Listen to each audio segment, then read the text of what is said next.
Rumah Sakit Hermina Ciruas Serang pasien BPJS hingga meninggal dunia.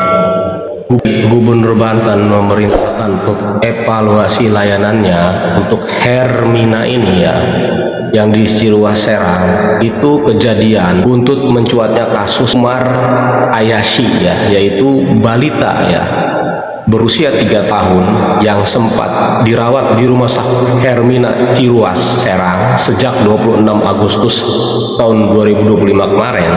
Umar dirawat ya karena mengidap komplikasi diare akut ya, dehidrasi ya, infeksi paru-paru dan gizi buruk.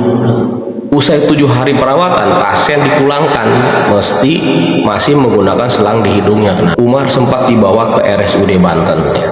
Usai dugaan penolakan yang dilakukan Rumah Sakit Hermina Ciruas Serang ya, balita pasangan Tiara dan Irwan itu telah meninggal dunia ya, pada Jumat 5 September tahun 2025 dini hari. Nah, ini Hermina ini ya, ini kasus menolak pasien BPJS ini bukan yang pertama kalinya ya. Ini pernah terjadi juga di Cilegon, Banten ya. Hermina Cilegon, Banten itu pun pernah terjadi ya, menolak pasien BPJS. Gubernur Banten Andra Soni memerintahkan Dinas Kesehatan untuk melakukan evaluasi buntut dugaan kasus ditolaknya pasien BPJS oleh Rumah Sakit Hermina Ciruas Serang, Banten. Andra meminta agar Dinas Kesehatan melakukan koordinasi atas meninggalnya balita yang usai sempat dirawat di Rumah Sakit Hermina Ciruas Serang, Banten.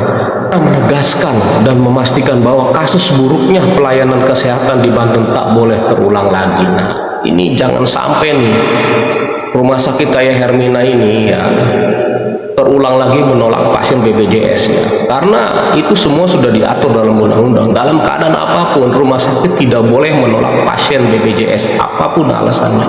Dan kasus Hermina ini kan bukan pertama kali ya, bukan hanya di Ciruas doang, di Cilegon pun pernah. Mungkin bagi Anda yang pernah ke Rumah Sakit Hermina, apakah sama pernah ada kasus seperti ini penolakan? Mungkin ya yang nggak terekspos media ya. Semoga kedepannya nggak ada lagi rumah sakit yang menolak pasien BPJS. Bagaimanapun pasien BPJS ini juga bayar ya. Ada yang bayar mandiri, ada yang dibayar oleh pemerintah. Nggak ada alasan untuk menolak pasien BPJS.